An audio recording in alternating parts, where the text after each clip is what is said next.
নমস্কার। Saturday suspense with জয়ন্তীতে আপনাদের সবাইকে স্বাগত জানাই। প্রতি শনিবার ঠিক সন্ধে 7টার সময় আমি আপনাদের কাছে চলে আসি একটা নতুন অলৌকিক গল্পের উপহার নিয়ে। আজও ঠিক তেমনি করেই আপনাদের কাছে চলে এসেছি আমার নতুন গল্প প্রতিশ্রুতি। আসুন তবে শুরু করা যাক। আমি বীণাপাণি ভট্টাচার্য। 60-এর কাছাকাছি আমার বয়স। আমি ভূত, প্রেত, আত্মা, পুনর্জন্ম ইত্যাদিতে বিন্দু মাত্র বিশ্বাস করি না। যেমন সময় কাটানোর জন্য কল্পবিজ্ঞানের গল্প পড়ি পৃথিবীর নানা দেশের রূপকথার গল্প, ঠিক সেভাবেই পড়ি নানা দেশের নানা লেখকের লেখা ভূতের গল্প। আমি জীবনে কখনো ভূতের ভয়ও দেখিনি। তবে যারা ভূত দেখেছেন বলে দাবি করে থাকেন তাদের সঙ্গে আমি কখনো তর্ক বিতর্ক করি না। কারণ যে জিনিসটার কোনো অস্তিত্বই নেই সেটা নিয়ে তর্ক করা মানে তো জিনিসটাকে অহেতুক গুরুত্ব দেয়া, তাই না? সেই সঙ্গে মূল্যবান সময়ের অনেকখানি অপব্যয় করা। এছাড়া আর কি? ভূত বা আত্মা নিয়ে বহুদিন ধরে পৃথিবীর নানা উন্নত দেশে বিজ্ঞান ভিত্তিক গবেষণা চলেছে, কিন্তু ভূতের সঙ্গে আমার কোনোদিন চাক্ষুষ পরিচয় হয়নি। অনেকেই আমায় চাক্ষুষ ভূতের গল্প বলেছেন। তাদের গল্প আমার কাছে গল্প মাত্রই। শুনতে মন্দ লাগে না, তাই শুনি। বিশেষ করে কনকনে শীত কিংবা অঝোর ঝরণ ঘন বর্ষার দিনে ভূতের গল্পের কোনো জুড়ি নেই। অনেক নামি দামি ব্যক্তি থেকে শুরু করে অক্ষর পরিচয়হীন মানুষ বলুন আর বুড়ো থেকে বাচ্চা বলুন, ভূতের গল্পের ভক্ত কিন্তু সবাই। তাই আড্ডা বা মজলিস জমাতে ভূতের গল্পের কোনো তুলনা নেই। বই বাজারেও গিয়ে দেখেছি ভূতের গল্প চলে ভালো। এহেন বিশ্ব নন্দিত যে ভূত, তার অস্তিত্বে কিন্তু আমার কোনোদিন কোনো বিশ্বাস ছিল না, অন্তত কাল পর্যন্ত ছিল না। কিন্তু হঠাৎ আমার বিশ্বাসের জগৎখানা একদম তোলপাড় হয়ে গেল একটা ছোট্ট ঘটনায়। আমূল নড়ে উঠল আমার যাবতীয় যুক্তি, তর্ক আর বিজ্ঞান ভিত্তিক পড়াশোনার শক্ত ভিত। কিন্তু এটা হলো কি করে? গতকাল থেকে আমি শুধু ভেবেই চলেছি কি হলো আসলে ব্যাপারটা। এটা কি সত্যিই ঘটেছে, নাকি সবটাই আমার মনের কল্পনা, ভ্রম, অবচেতন আকাঙ্ক্ষার প্রতিফলন? কে বলে দেবে আমায়? হাজার আকাশ পাতাল ভেবেও কোনো ব্যাখ্যা খুঁজে পাচ্ছি না। আপনারা, আমার শ্রোতা বন্ধুরা, যদি পান দয়া করে একটু জানাবেন। আচ্ছা, একটু দাঁড়ান, ঘটনাটা তাহলে ছোট করেই বলছি। আমার বাবা চাকরি করতেন সরকারি ডাক বিভাগে, বদলির চাকরি। আমার ছোটবেলার 4টে বছর কেটেছে উত্তর কলকাতার এক গলির মধ্যে, ছোট্ট একটা ভাড়া বাড়িতে।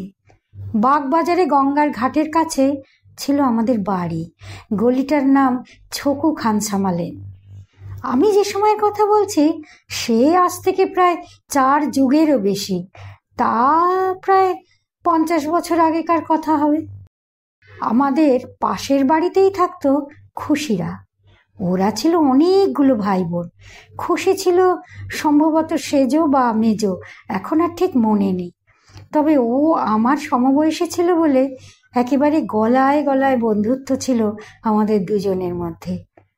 আমরা প্রায় সারাদিনই একসঙ্গে থাকতাম, পড়তামও একই স্কুলে আর একই ক্লাসে।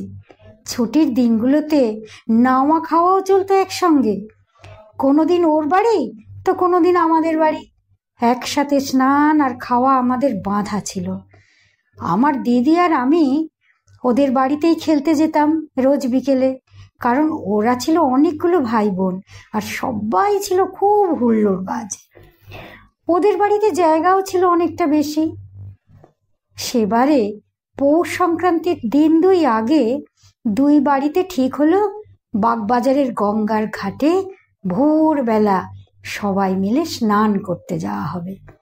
সেই মতো ভোরবেলা উঠে হাঁটতে হাঁটতে কাপড় গামছা বগলে নিয়ে সবাই তো গঙ্গার ঘাটে এসে হাজির হলাম।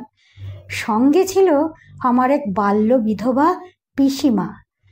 ঘাটে পৌঁছবার পর পিসিমা আমাকে আর খুশিকে ডেকে বললেন, এই শোন, তোদের দুটিতে তো দেখছি খুব ভাব।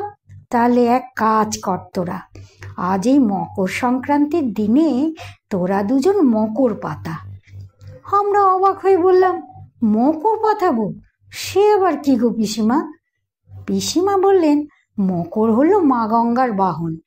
মকর পাতানো মানে হলো মা গঙ্গাকে সাক্ষী রেখে বন্ধুত্ব পাতানো। রামায়ণে পড়িস নি, রাম আর সুগ্রীব অগ্নি সাক্ষী করে বন্ধুত্ব পাতিয়েছিলেন? এ হলো তেমনি শক্ত বন্ধুত্ব। আমরা খুব উৎসাহ পেয়ে গেলাম। বললাম, বলো বলো পিসিমা, কি করে মকর পাতাতে হয় আমাদের বলে দাও, আমরাও মকর পাতাবো। পিসিমা বললেন, এক গলা গঙ্গা জলে দাঁড়িয়ে দুজনে মিলে হাত ধরাধরি করে ডুব দিবি 3টে। তারপর দুজনে গলা জড়াজড়ি করে বলবি, আজ থেকে আমরা দুজনের মকর হলুম। হে মা গঙ্গা, আমাদের বন্ধুত্ব যেন অক্ষয় হয়। এইটা বলে আবার গলা জড়াজড়ি করে একটা ডুব দিবি। এরপর থেকে দুজন দুজনকে মকর বলে ডাকবি। খবরদার নাম ধরে ডাকবি না, কিন্তু নাম ধরে ফেললেই মুশকিল। কি হবে পিসিমা যদি ভুলে গিয়ে নাম ধরে ফেলি? সেদিনটা আর কেউ কারো মুখ দেখতে পাবি না। এই শাস্তিটা তোদের নিতে হবে। তাছাড়া যে ভুল করবে তাকেই কিন্তু মিঠাই খাওয়াতে হবে। আমরা তো মহা উৎসাহে গঙ্গায় নামলাম।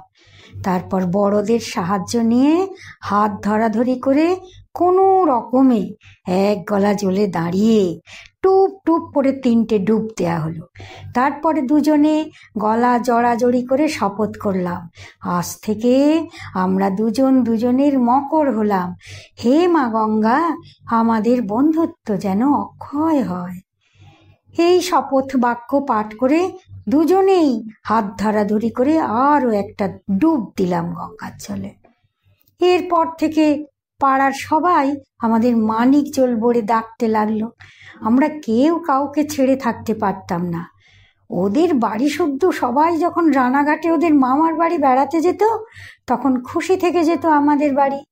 আবার শ্রীরামপুরে আমার মামার বাড়ি যাবার সময় আমি থেকে যেতাম খুশিদের বাড়ি। নয়তো মকর ও সঙ্গী হতো আমাদের। আমরা কেউ কাউকে ছেড়ে একটা দিনও থাকতে পারতাম না। বেশ চলছিল। শৈশবের দিনগুলো প্রাণের বন্ধুর নিবিড় সাহচর্যে মধুময় হয়ে গিয়েছিল। আজও সেসব কত কথা হঠাৎ হঠাৎ মনে পড়ে যায়।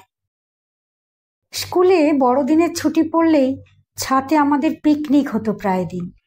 উপকরণ অবশ্য খুবই সামান্য, চাল ডাল আলু আর টমেটো, সবটাই দুবাড়ির হেঁসেল থেকে চুরিচামারি করে আনা। দুবাড়ির ভাই বোন মিলে 5-6 জনের মতো চাল ডাল চাপানো হতো স্টোভে। সবাই ছিলাম একই রকম আনাড়ি। রান্না করতে বসে হঠাৎ মনে হতো, ওই যা তেল আনা হয়নি, তেল তো দরকার।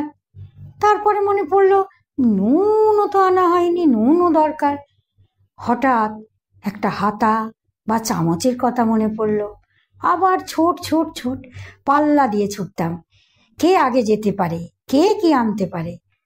শেষমেশ খিচুড়ি নামতো অবেলায়, কোনোদিন আধসেদ্ধ, কোনোদিন বা ধরা গন্ধ। তবু তাই কি পরমানন্দে খাওয়া হতো। গরমের ছুটিতে সকাল সকাল পড়া করে একরাশ পুতুল নিয়ে বসতাম 2 মকরে। মাটির আর টিনের একরাশ বাসন কোসন আর টেরা বেঁকা হাত ভাঙা পা মচকানো চোখ পিটপিট নাকে কাঁদা এক রাশ পুতুল নিয়ে শুরু হয়ে যেত আমাদের ঘর সংসার। রান্না বান্না, পুতুলদের নামানো খাওয়ানো, শাড়ি পরানো, ঘুম পাড়ানো, মুহূর্তের অবকাশ থাকতো না। খুশি হতো বউ, আমি হতাম তার বর। কতবার যে আড়িয়ার ভাব হতো স্বামী স্ত্রীতে, মনে পড়লে হাসি চাপতে পারি না।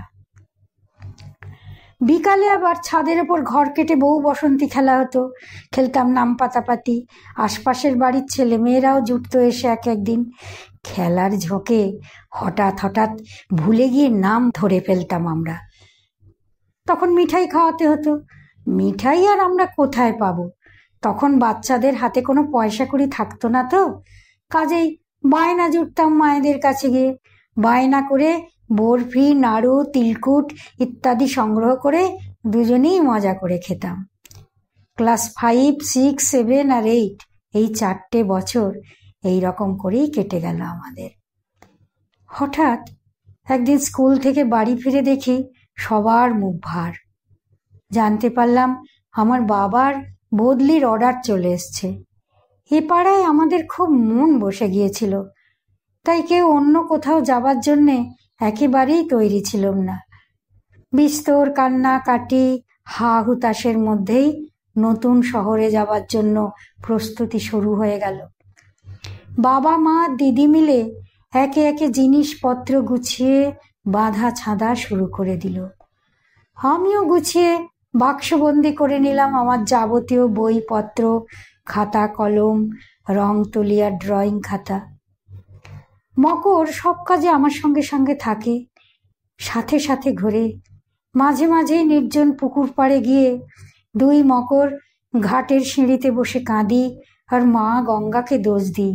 বলি, কেন মা গঙ্গা, তুমি কেন আমাদের আলাদা করে দিলে? আমরা তো কোনো দোষ করিনি। খুশি একদিন বলল, দেখ মকর, আমরা না বড় হয়ে পাশাপাশি বাড়ি করব, বুঝলি? তাহলে কেউ আর আমাদের আলাদা করতে পারবে না। আমি বললাম, সে তো খুব ভালো কথা, কিন্তু বাড়ি করতে তো অনেক টাকা লাগবে মকর, কোথায় পাবো এত টাকা আমরা?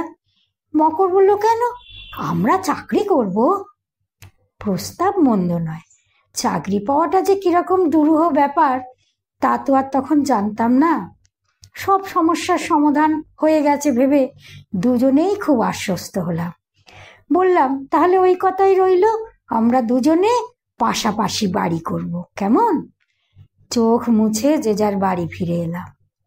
সেই থেকে মাঝে মাঝেই আমরা গোপন আলোচনায় বসতাম, কেমন পাশাপাশি বাড়ি হবে আমাদের, আমরা কেমন ছাদে বসে গল্প করব, ছেলে মেয়ে হলে তাদের নিয়ে পাশাপাশি ছাদে হুলস্থুল পিকনিক করব, পুতুলের বিয়ে দেব, আরও কত কি। তারপর যা হয়, দেখতে দেখতে আমার যাবার দিন এসে গেল। আমরা চলে গেলাম অন্য শহরে। প্রথমে মেদিনীপুরের হলদিয়ায়, সেখান থেকে পশ্চিম বর্ধমানের দুর্গাপুর, সেখান থেকে আবার পুরুলিয়ার ঝালদা, তারপর বাঁকুড়ার সোনামুখী। এইভাবে দিনের পর দিন গেল, বছরের পর বছর। আমি বিএ পাশ করলাম, আমার বিয়ে হলো, আমার 2 ছেলে মেয়ে হলো, তারাও একটু একটু করে বড় হয়ে গেল। ছেলে চাকরি নিয়ে পাড়ি দিল বিদেশে, মেয়েও চাকরি পেয়ে এক দক্ষিণ ভারতীয় ছেলেকে বিয়ে করে চলে গেল ব্যাঙ্গালোরে। কলকাতায় খোলা মেলা বিরাট শ্বশুর বাড়িতে এখন শুধু আমি আর আমার কর্তা। এর মধ্যে মকরকে তেমন করে কখনোই মনে পড়েনি। সংসার নামের পাগলা ঘোড়ার পিঠে বসে এতদিন শুধু অস্তিত্ব রক্ষা করতেই ব্যস্ত ছিলাম। বোধ হয় মকরেরও তাই হয়েছিল, কেউই আর কাউকে খুঁজতে যায়নি। সত্যি কথা বলতে কি, কখনো মনেও হয়নি খোঁজাখুঁজির কথা। ছেলে মেয়েরা সব যে যার মতো নিজের নিজের পথে চলে গেছে, ঘাড়ে কোনো দায় দায়িত্ব নেই। এখন সবসময় যেন অখণ্ড অবসর। আজকাল বড় একা লাগে, বিরাট বাড়িটা যেন খাঁ খাঁ করে, নিঃসঙ্গতায় হু হু করে ওঠে মন। ছেলে মেয়ের পাশাপাশি তালা লাগানো ঘর দুখানা যেন গিলে খেতে আসে।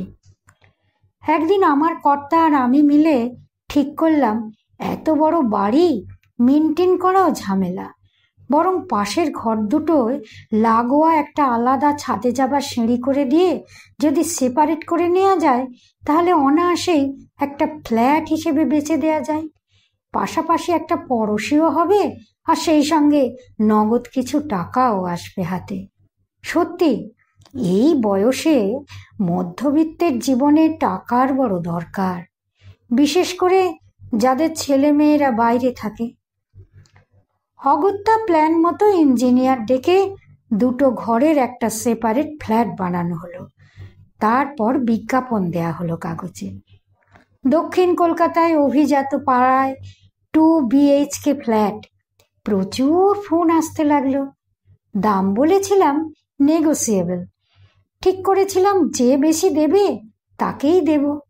তাই পরের রবিবার বাছাই করা কজন আবেদনকারীকে ফ্ল্যাট দেখতে আসার আমন্ত্রণ জানালাম। আমি ছোট থেকেই রোজ ভোরে উঠি, তাই প্রতিদিন সন্ধ্যা 7:30-8টার মধ্যে রাতের খাবার শেষ করে শুয়ে পড়ি। যতক্ষণ না ঘুম আসে গল্পের বই পড়তে থাকি। সে রাতে কি জানি কিছুতেই যেন ঘুম আসতে চাইছে না। উঠে ব্যালকানিতে গিয়ে বসলাম। আকাশ ভর্তি তারাদের দিকে তাকিয়ে থাকতে থাকতে ছোটবেলার একটা কথা হঠাৎ মনে পড়ে গেল।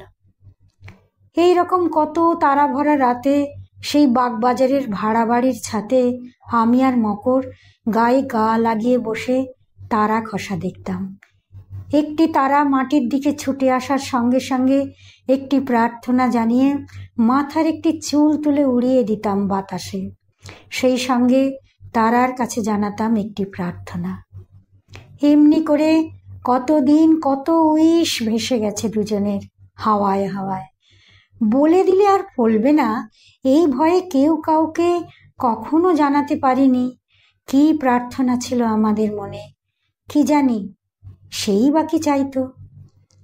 ঘরে এসে কখন ঘুমিয়ে পড়েছে জানি না, হঠাৎ ঘুম ভাঙল একটি চেনা গলার ডাকে। ফ্রক পরা বছর 10-এর একটা বালিকা আমাকে যেন কখন থেকে ডাকছে। এই রথের মেলায় যাবি না? চল চল চল, এখনো ঘুমোচ্ছে দেখো, গায়ে জল ঢেলে দেব কিন্তু এবার। তারপর আমার হাত ধরে মেয়েটা ছুটতে লাগলো, বেদম ছুট। ওই তো কচুরি জিলিপির দোকান।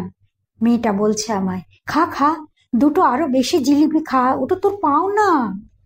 কিসের পাওনা? সেই যে সেদিন তোর নাম ধরে ফেলেছিলাম আমি। কই, পুরো নাম তো ধরিসনি, মোটে বি বলেছিস, নি তো আর বলিসনি। মেয়েটা বলল, ওই একই হলো, নাম তো ধরে ফেলেছি।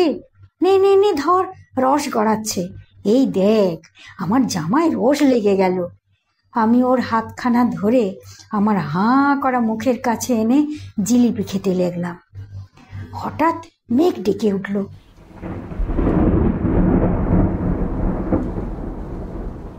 বাজ পড়ছে, বৃষ্টির প্রবল ছাঁটে ভিজে যাচ্ছি দুজনে। ঠান্ডায় জড়াজড়ি করে ঠকঠক করে কাঁপছি, সারা শরীর দিয়ে জল ঝরে পড়ছে। গঙ্গার ধারে পোড়ো মন্দিরের মেঝে আমাদের পাশাপাশি বসে আছে দুটো মাটির বর্বর পুতুল, মেলা থেকে সদ্য কিনে আনা। কর কর করে আবার কাছেই কোথায় বাজ পড়ল।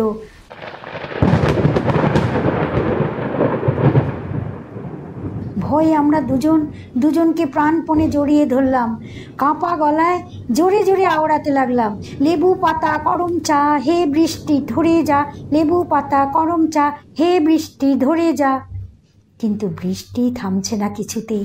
ভয়ে বন্ধ চোখের পাতা পিটপিট করে দেখছি ভাঙা মন্দিরের ফাটল বেয়ে নেমে এসেছে বড় বড় বটের ঝুড়ি। ঝুড়িগুলো হঠাৎ লম্বা লম্বা আঙুল বের করে আমাদের দুজনকে ধরে সজোরে নাড়া দিতে লাগলো। দিচ্ছে দিচ্ছে, দিয়েই যাচ্ছে, নাড়া দিয়েই যাচ্ছে। মাগো বাঁচাও বলে ভয়ার্ত চিৎকার করে জেগে উঠলাম আমি। দেখলাম কর্তা এক কাপ চা হাতে নিয়ে দাঁড়িয়ে আমাকে ক্রমাগত ঠেলা দিয়ে দিয়ে জাগানোর চেষ্টা করে চলেছেন। ও মা, তাহলে এতক্ষণ স্বপ্ন দেখছিলাম আমি? হাঁপ ছেড়ে যেন বাঁচলাম। চোখ মুছে বিছানায় উঠে বসলাম। কর্তা বললেন, কি ঘুম রে বাবা, কখন থেকে ডাকছি, এদিকে তো 8:30 বাজে। জীবনে কখনো এত বেলায় উঠি না। কর্তা বললেন, তোমার মনে নেই 9টা থেকে আজ তো ওনাদের সব আসবার কথা। কাদের আসার কথা? হাই তুলে প্রশ্ন ছুড়লাম। কর্তা বললেন, সেই যে গো ফ্ল্যাট কেনার পার্টিদের, এর মধ্যে সব ভুলে গেলে? সঙ্গে সঙ্গে আমার সমস্ত মনে পড়ে গেল। তাড়াতাড়ি বাথরুমে ঢুকে স্নান টান সেরে রেডি হয়ে নিলাম। 9:15 নাগাদ বসবার ঘরে এসে দেখলাম মোট 5 জন ক্রেতা এসেছেন। আমি আসার আগেই আমার কর্তা ঘুরে ঘুরে ফ্ল্যাটটা ওদের দেখিয়ে দিয়েছেন। ওনাদের সবারই খুব পছন্দ। আমার স্বামী আলাপ আলোচনা চালাতে লাগলেন। এদের মধ্যে 3জন ক্রেতাই ছিলেন অবাঙালি। আমরা তাদের শুধু ফোন নাম্বারটুকু রেখে দিয়ে সবই নয় বললাম, 2-1 দিনের মধ্যেই ফোন করে বাকি সব কথা বলে নেব। ওনারা সবাই হাসি মুখে শুভেচ্ছা বিনিময় করে চলে গেলেন। এবার 4র্থ জন। ইনি আবার একজন ব্যবসায়ী, যদিও বাঙালি, কিন্তু নানা রকমের ব্যবসা আছে তার।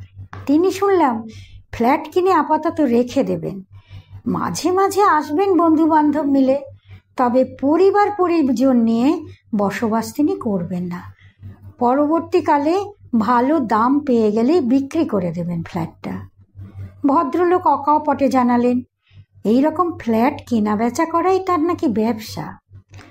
আমরা বললাম আপনাকে আমরা 2-1 দিনের মধ্যেই সব কথা জানিয়ে দেব ফোনে, কদিন আমাদের একটু ভাবতে সময় দিন। সবাই চলে গেল। আসলে সর্বসমক্ষে দরদাম করাটা ঠিক রুচিসম্মত নয় তো, তাই ফোনে একান্তে কথা বলবো বলে ওনাদেরকে আসতে বললাম। তাছাড়া সত্যি কথা বলতে কি, প্রতিবেশী হিসেবে এদের কাউকেই আমার ঠিক পছন্দ হলো না। ঘরের একেবারে শেষ কোণে বসেছিল একটি অল্প বয়সী ছেলে, সঙ্গে তার প্রৌঢ় বাবা। এবার সে এগিয়ে এলো। ছেলেটার মুখটা দেখেই চমকে উঠলাম আমি। মনে হলো মুখটা যেন আমার খুব চেনা, কোথায় যেন দেখেছি। বেশি আগেও নয়, অতি সম্প্রতি দেখেছি, কিন্তু কোথায় দেখেছি আর কবে দেখেছি হাজার চেষ্টা করেও মনে করতে পারলাম না। ছেলেটি বলল সে বাবাকে নিয়ে বেহালা একটা বাড়িতে ভাড়া থাকে।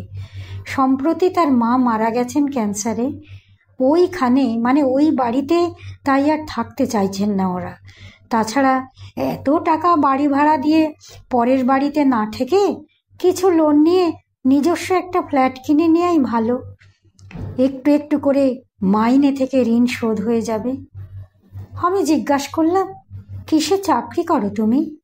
ছেলেটা বলল স্টেট ইলেকট্রিসিটি বোর্ডে।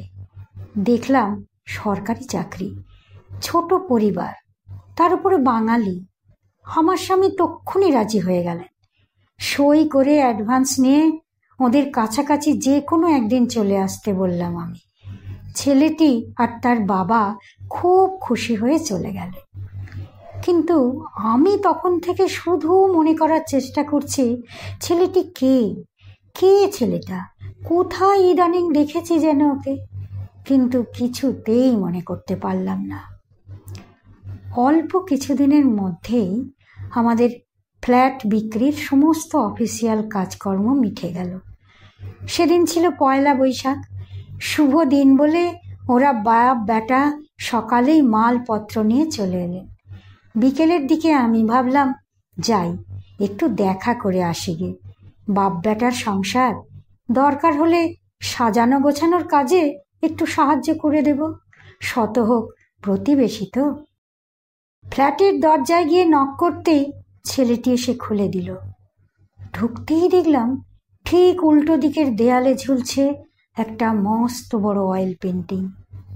একজন মধ্যবয়সী মহিলা হাসি হাসি মুখে তাকিয়ে আছেন, গলায় টাটকা রজনীগন্ধার মালা। ছবিটার দিকে তাকিয়ে আপাদ মস্তক কেঁপে উঠলাম আমি। ও কে?